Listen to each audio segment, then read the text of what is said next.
मित्रांनो, बरेचदा तुम्हाला कॉम्प्युटरमध्ये मराठी टायपिंग करण्याचं काम पडतं. पण अशा वेळेस तुम्हाला कोणते टूल जे आहे ते उपयोगी पडणार आहेत. आपण त्या टूलविषयी आज माहिती घेणार आहोत. ज्याचा वापर करून तुम्ही सोप्या पद्धतीने कॉम्प्युटरमध्ये मराठी टायपिंग करू शकता. तर तुमच्यासाठी सर्वात पहिले टूल आहे, ते म्हणजे Google इनपुट टूल. तुम्हाला इथे Google इनपुट टूल Googleवर सर्च करायचं आहे आणि तुम्हाला इथे क्लिक करून ट्राय इट आउट या ऑप्शनवर तुम्हाला क्लिक करायचं आहे. त्यानंतर तुम्हाला इंग्लिश आहे. इथे तुम्हाला मराठी सिलेक्ट करायचं आहे आणि तुम्हाला इथे इंग्लिशमध्ये टाइप करायचं आहे.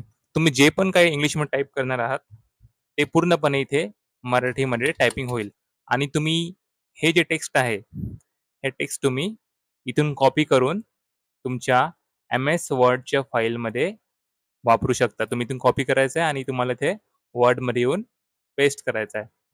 मित्रांनो, हे झालं तुमचं पहिलं टूल आणि दुसरं टूल जे आहे मित्रांनो, ते आहे Google हिंदी इनपुट. मित्रांनो, तुम्हाला ही फाईल तुमच्या कॉम्प्युटरमध्ये डाउनलोड करायची आहे.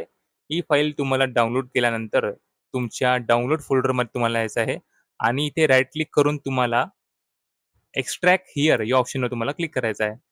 मित्रांनो, तुमच्यासमोर ही फोल्डर ओपन झाला आहे. या फोल्डरला तुम्हाला ओपन करून तुम्हाला सगळ्यात पहिले Google इनपुट टूल याला तुम्हाला कॉम्प्युटरमध्ये इन्स्टॉल करायचं आहे.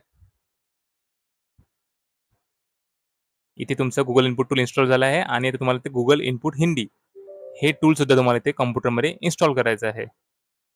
इन्स्टॉल केल्यानंतर तुम्ही आता डायरेक्टली तुमच्या एम-एस वर्डमध्ये मराठी टायपिंग करू शकता. त्यासाठी तुम्हाला खालच्या साईडला नोटिफिकेशन बार असते. इथे तुम्हाला इंग्लिशच्या जागी तुम्हाला हिंदी सिलेक्ट करायचं आहे आणि आता तुम्ही डायरेक्टली तुमच्या कॉम्प्युटरमध्ये